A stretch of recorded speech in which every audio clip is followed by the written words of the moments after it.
जय गुरुजी। गुरुजी के चरणों में मेरा सादर प्रणाम और प्यारी संगत को जय गुरुजी। ये मेरे लिए बहुत ही सौभाग्य की बात है। यूं तो गुरुजी ने मेरे पे असीम कृपा की है हर बार, लेकिन ये जो एक प्लेटफॉर्म दिया है, एक मौका दिया है जिसमें मैं अपना सत्संग सबके सामने शेयर कर सकूं, आई थिंक ये मेरे लिए एक बहुत बड़ी बात है। और मुझे लगता है कि गुरुजी मुझे भूले नहीं है, वो मुझे हमेशा याद रखते हैं, ऐसे समय पर भी जब हम एक दूसरे से मिल नहीं पाते हैं। इसके लिए गुरुजी को बहुत बहुत शुक्राना, और मंदिर के सभी कार्यकर्ताओं को जिन्होंने मुझ पे ट्रस्ट किया और मुझे ये मौका दिया, उनको भी मैं बहुत बहुत धन्यवाद देना चाहती हूँ। मेरी जर्नी गुरुजी के साथ 2008 से शुरू हुई थी। उस समय मैं बहुत ही मुश्किल दौर से गुजर रही थी। मैं एक सिंगल पेरेंट हूँ और अपनी 2 डॉटर्स का अपब्रिंगिंग जो थी वो अपने पेरेंट्स के साथ रहकर ही कर रही थी। उस समय मैं एल्कॉन इंटरनेशनल में केमिस्ट्री पढ़ाती थी और वाइस प्रिंसिपल भी थी, और सुनीता आंटी, उनका बेटा उसी स्कूल में पढ़ता था। और वो पेरेंट टीचर्स मीट में जब आई तो वो मुझसे मिली, तो अचानक उन्होंने अपने पर्स से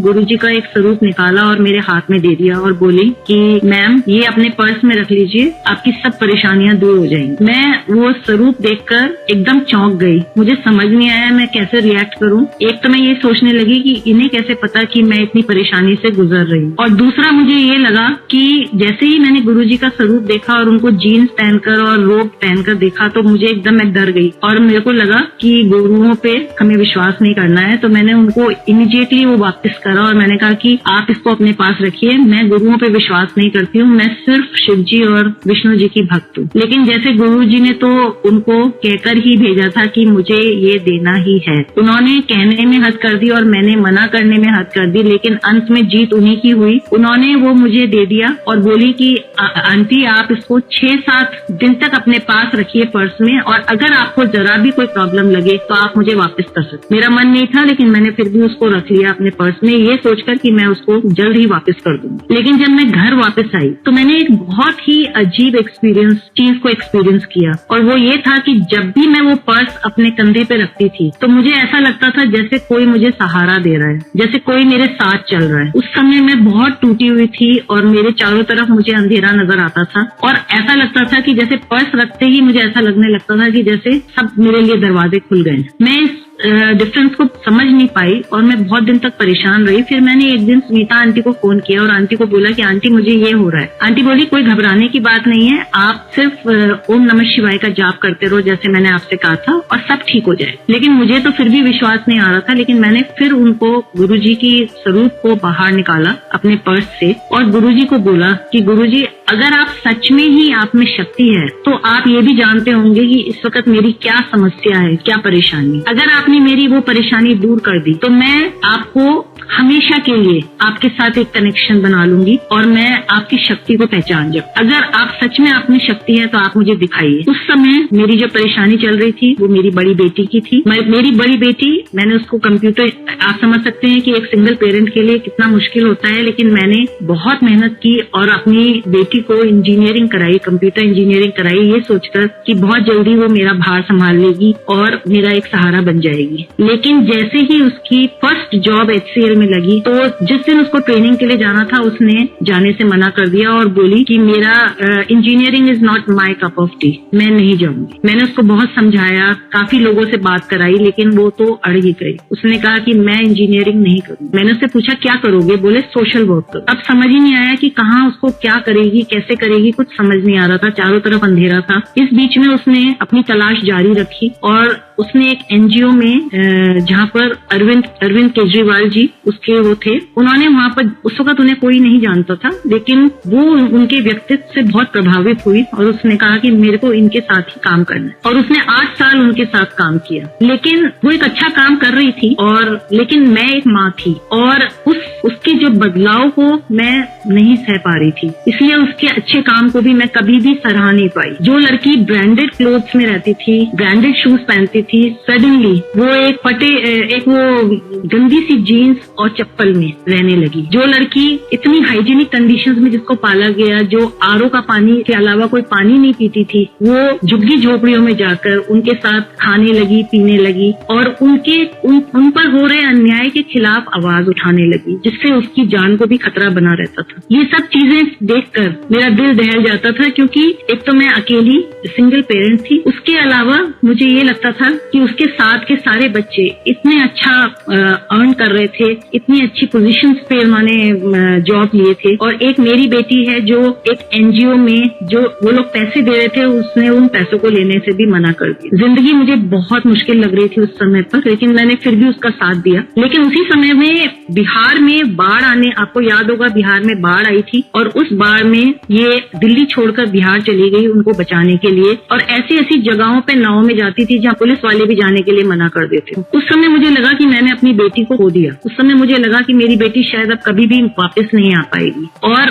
उस दिन मैंने गुरुजी को बोला, जब गुरुजी का मैंने स्वरूप निकाला, मैंने कहा गुरुजी, अगर आप में सच में शक्ति है तो आप मेरी बेटी को मुझे लौटा दो। मैं कहकर वो पर्स में रखकर मैं सो गई। शाम को अचानक एक फोन आता है, और उस फोन में जो लड़की जिसने इस टॉपिक पे बात ही नहीं करना चाहती थी, जो ये कह चुकी थी कि अब मेरी जिंदगी लोगों की सेवा करना ही है, अब मैं कोई और काम नहीं करूंगी और मैं बिहार में रहकर लोगों की सेवा करूंगी, अचानक उसका फोन आता है और वो मुझे कहती है कि मम्मी आप मुझसे नाराज हो। मैंने कहा नहीं बेटा, मैं नाराज क्यों होंगी? बोली नहीं, मुझे पता है आप मुझसे नाराज हो। मैंने कहा नहीं, मैं नाराज नहीं हूँ। बोली कि आप चाहती हो कि मैं वापस आ जाऊँ? मैंने कहा बेटे, चाहने से क्या होता है, अगर मैं चाहती हूँ तो क्या आप वापस आ जाओगे? बोली आप बोलो तो मैं आ जाऊँ। मैंने कहा तो आज। उसने कहा कि आज तो रात को देर हो गई है, अब मैं सुबह आऊँ। और संगत जी, मुझे भी कभी विश्वास नहीं आया जब वो लड़की मेरे सामने खड़ी थी और मुझे कह रही थी कि मम्मी मैं आ गई हूँ। उस दिन वो मुझसे बात कर रही थी, लेकिन मैं मन ही मन गुरुजी का शुक्राना कर रही थी, और मैं कह रही थी कि मैं कितनी बड़ी मूर्ख हूँ गुरुजी कि मैं आपको नहीं पहचान पाई, और आपकी शक्ति आज मैंने देख ली। लेकिन 2 दिन के बाद ही वो मुझे कहने लगी कि मुझे फिर से जाना है, क्योंकि मैं तो सिर्फ आपसे मिलने आई थी, सिर्फ आपका दिल रखने के लिए मैं यहाँ इतनी दूर तक आई। पहले मैंने उसको कहा बेटा मत जाओ, तो मुझे समझ आ गया कि उसका निश्चय बहुत दृढ़ है और वो मेरी बात नहीं सुनेगी। तो फिर मैंने सोचा कि मैं उससे क्यों बोल रही हूँ, मैं क्यों ना गुरुजी से बात करूँ। अगर कोई किसी ने करना है तो वो तो गुरुजी है ना। तो मैं गुरुजी के पास गई, मैंने गुरुजी को बोला गुरुजी अब आप इस लड़की को वापस मत जाने देना, और आपको विश्वास नहीं होगा, उसने 3 बार प्रोग्राम बनाया और तीनों बार उसका प्रोग्राम खत्म हुआ, और वो फिर उसके बाद कभी बिहार नहीं गई। ये मेरी शुरुआत थी। उससे मुझे इतना विश्वास, प्यार, इतना सब कुछ मिला गुरुजी से कि मैं बेचैन हो गई। मैंने कहा कि मुझे तो मंदिर जाना है। उस दिन, उससे पहले सुनीता आंटी मुझे रोज कहती थी कि हम मंदिर चलते हैं, तो मैं कहती थी कि नहीं अभी नहीं जाना है। लेकिन उस दिन के बाद मैंने सुनीता आंटी को फोन करके रोज कहना कि आंटी मंदिर कब चल रहे हो? आंटी ने कहा जैसे ही मौका लगेगा हम आपको लेके जाएं। और गुरुजी ने फिर मुझे पूरे 1 महीने तक इंतजार कराया, और 1 महीने के बाद उन्होंने मुझे अपने मंदिर में बुलाया। जब मैं मंदिर के अंदर गई तो मुझे ऐसा लगा जैसे मैं एक स्वर्ग में पहुंच गई, और ऐसा भी लगा कि शायद मेरी जानी पहचानी सी जगह है, मैंने कहीं देखा है। और जैसे ही मैं शिव जी के मूर्ति के सामने जाकर खड़ी हुई आंख बंद करके, तो मुझे पीछे से आवाज आई, देख तू तो मुझे भूल गई, मैंने ही तुझे याद रखकर बुलाया है। मैंने चारों तरफ देखा अपने, तो मुझे कोई नजर नहीं आया। मैंने सोचा शायद मेरा वहम होगा। मैंने फिर आंख बंद करी, मुझे फिर से सुनाई दी वही शब्द, मुझे फिर से सुनाई दी, और फिर मेरी आंखों के सामने एकदम जैसे कोई फिल्म चल जाती है, ऐसे चल गई। मुझे याद आया कि मैं कैसे भागती भागती स्कूल जाने से पहले मंदिर जाती थी, शिव जी को दूध चढ़ाती थी, और कैसे भागते भागते फिर स्कूल जाती थी। और कब मैंने ये दिनचर्या छोड़ दी वो भी मुझे याद नहीं था। और सच, वो गुरुजी सच ही कह रहे थे कि तू कब भूल गई तेरे को खुद ही नहीं पता। और उसके बाद मेरी आंखों से आंसू की झड़ लग गई, और ऐसा लग रहा था जैसे पता नहीं कौन सा गुब्बार मेरे शरीर से निकल रहा है, और मेरे अंदर एक बहुत ही क्लेंजिंग इफेक्ट मुझे महसूस हुआ। उस दिन मैंने गुरुजी के आगे, गुरुजी के चरणों में लेट गई एक तरह से। और उसके बाद जब मैं दरबार से बाहर निकली तो मेरे दिमाग में ऐसे ही आया कि अरे हमने तो चाय प्रसाद ले लिया, काश मैं कुछ बच्चों के लिए भी ले जा पाती। ये सिर्फ मैंने अपने दिल में सोचा। जैसे ही मैंने सोचा, इतने में एक अंकल ने मुझे आवाज लगाई पीछे से और बोले आंटी प्रसाद ले जाइए। मैंने टर्न किया तो मैंने देखा उन्होंने मेरे हाथ में 2 कैडबरीज चॉकलेट की बड़ी स्लैब्स हाथ में रख दी। मैं उनको देखती रही और मैं बहुत देर तक सोचती रही कि इनको कैसे पता कि मेरे 2 बेटियां हैं और इन्होंने मुझे 2 कैसे दे दी। मैं बहुत देर तक सोचती रही और मुझे लगा कि ये एक बहुत बड़ा करिश्मा हुआ है मेरे साथ। इस तरह की छोटी छोटी करिश्मा जोश में तो मेरे साथ जिंदगी भर चलते ही जा रहे थे, मतलब बहुत हुए मेरे साथ। अगर मैं उनका वर्णन करने लगूंगी तो शायद मेरे पूरी रात निकल जाए। लेकिन उसके बाद फिर जैसे ही मैं घर पहुंची, बस तब से मेरी जर्नी एकदम ऐसे शुरू हो गई कि मैं स्कूल जाती थी और फिर स्कूल से आने के बाद मेरा मन करता था कि मैं मंदिर ही चली जाऊं, गुरुजी से बात करूं, गुरुजी के साथ रहूं। और गुरुजी भी मुझे इतनी हिम्मत देते थे कि मैं वहां से सुबह 7 बजे घर निकल जाती थी और शाम के 4 या 5 बजे तक मैं स्कूल से आती थी। और उसके बाद फिर मैं दोबारा से यहाँ से करके मंदिर में लंगर प्रसाद करके फिर वापस ड्राइव करके खुद जाती थी। लेकिन कभी भी गुरुजी ने मेरी हिम्मत को टूटने नहीं दिया और मैं हमेशा गुरुजी के साथ जुड़ी रही। उसके बाद फिर मेरे को अगर मैं अब सारी बात बताऊं तो मैं ये देखूंगी जो मेरी बेटी थी, बड़ी बेटी थी, उसको वो यही सब काम करती जा रही थी और मुझे पता था कि वो शादी नहीं करेगी। और क्योंकि उसने ये कह रखा था कि मम्मी मेरी जिंदगी अब यही रहेगी, तो मैं हिम्मत टूट चुकी थी। मेरे को नहीं लगता था कि मेरे वो होगी। लेकिन मैंने फिर गुरुजी को एक दिन बोला कि गुरुजी मेरे हाथ में कुछ भी नहीं है, मैं अपनी बड़ी बेटी के लिए कुछ भी नहीं कर सकती, चाहे मैं कितना भी चाहूँ। अब मैं इसको आपको सरेंडर करती हूँ, आपने ही इसका सब कुछ करना है, आपने ही इसको देखभाल करनी है। मैंने उसको दिल से सरेंडर किया गुरुजी को। और मैंने कहा कि आज के बाद मैं कभी भी उसके बारे में नहीं सोचूंगी, अब जो भी सोचोगे आप उसके बारे में सोचोगे। और जैसे ही मैंने ये दिल से सरेंडर किया, मैंने लेट गो कर दिया, उस दिन से उसकी जिंदगी में और मेरी जिंदगी में चमत्कार ही चमत्कार होने लगे। सबसे बड़ा चमत्कार तो ये हुआ कि एक दिन उसने मुझे आके बोला कि मम्मी मुझे शादी करनी, जो कि मेरे लिए ऐसा था कि जो मेरे लिए सपने के बराबर था। मैंने कहा ठीक है, बहुत अच्छी बात है, शादी कर देंगे शादी, लेकिन मुझे मंदिर में करनी है और मुझे बिल्कुल भी धूम धड़का नहीं चाहिए और मुझको कोई भी वो नहीं चाहिए, ना बैंड ना बाजा ना कुछ, बस एक हलवा पूरी सबको खिलाना है आपने और बस ऐसे ही शादी होगी। अब मैं एक बहुत अच्छे स्कूल में काम करती थी और मेरे बहुत अच्छे कॉन्टैक्ट थे, तो मैंने कहा बेटा ऐसे कैसे हो सकता है, कुछ तो हम आने वाले को देंगे ना, ऐसे थोड़ी कर सकते हैं कि हम उन्हें हलवा पूरी खिला दें सिर्फ। बोली नहीं, आपने अगर शादी करनी है तो ऐसे ही होगी। मैंने कहा ठीक है बेटा, ऐसे ही कर देंगे शादी। लेकिन फिर वो धीरे धीरे उसको प्यार से समझाया तो मान गई। हमने जितना मैं एक अरेंजमेंट कर पाई मंदिर में वैसे करके, थोड़ी डेकोरेशन करके हमने उसको कर दिया। गुरुजी जानते थे कि मैं एक सिंगल पेरेंट हूँ और मेरे पास कुछ भी नहीं है। मेरे पास सिर्फ जो भी था वो मैंने बच्चों पे खर्च कर दिया था, उनको बेस्ट एजुकेशन और बेस्ट सब कुछ देने में ही खर्च कर दिया था। वो जानते थे कि मेरे पास कुछ नहीं, लेकिन उन्होंने मेरा एक पैसा भी खर्च नहीं होने दिया, ना मुझे कोई परेशानी होने दी। उसकी शादी हुई और आपको विश्वास नहीं होगा कि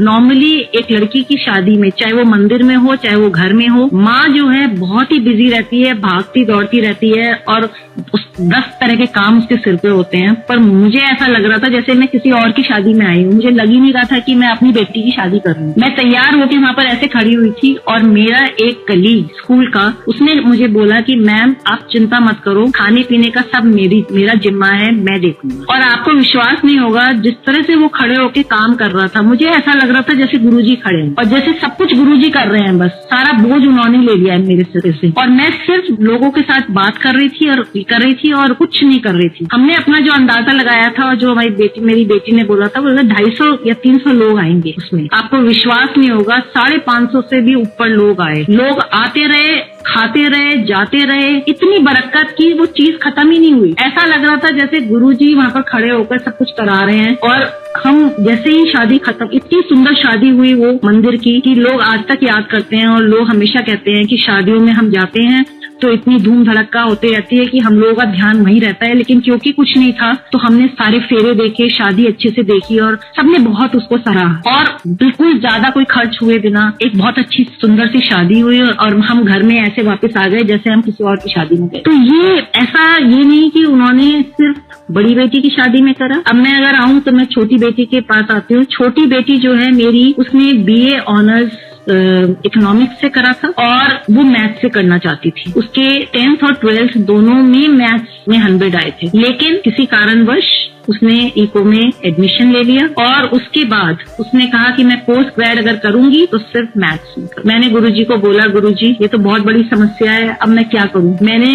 उन्होंने मुझे हिम्मत दी, मैं जगह जगह जाती रही, मैं वाइस चांसलर से मिली, सबसे मिली। सबने ये बोला कि आपकी लड़की में बहुत पैशन है, लेकिन क्योंकि उसके पास BA में नहीं था तो अब वो नहीं कर। एक दिन गुरुजी ने मुझे गुरुजी से आवाज आई कि इसको अब्रॉड भेज दे। मैंने अपनी बेटी को बोला, बेटी तुम ऐसा करो कि तुम अब्रॉड अप्लाई करो, इंडिया में तुम्हारा कोई फ्यूचर नहीं, नहीं है अगर तुमने मैथ्स में ही करना। उसने फॉर्म भरा, 6 यूनिवर्सिटीज ने फॉर्म भरा, एक यूनिवर्सिटी में उसको 100% स्कॉलरशिप विद टीचिंग असिस्टेंस मिल गई। 100% स्कॉलरशिप से उसकी एजुकेशन फ्री हो गई और टीचिंग असिस्टेंस से उसका वहां का रहने का सारा खर्च हो गया। एक पैसे का भी बर्डन मेरे ऊपर नहीं आया। गुरुजी ने सब कुछ ऐसे कर दिया। और सबसे बड़ी बात, अगर मैं उसको अकेले भेजती तो मैं बहुत परेशान हो जाती। मुझे पता है कि शायद मुझे ही जाना पड़ता क्योंकि नई जगह पर मैं भेज रही थी। तो उसका एक फ्रेंड जो था उसने भी साथ में अप्लाई किया था।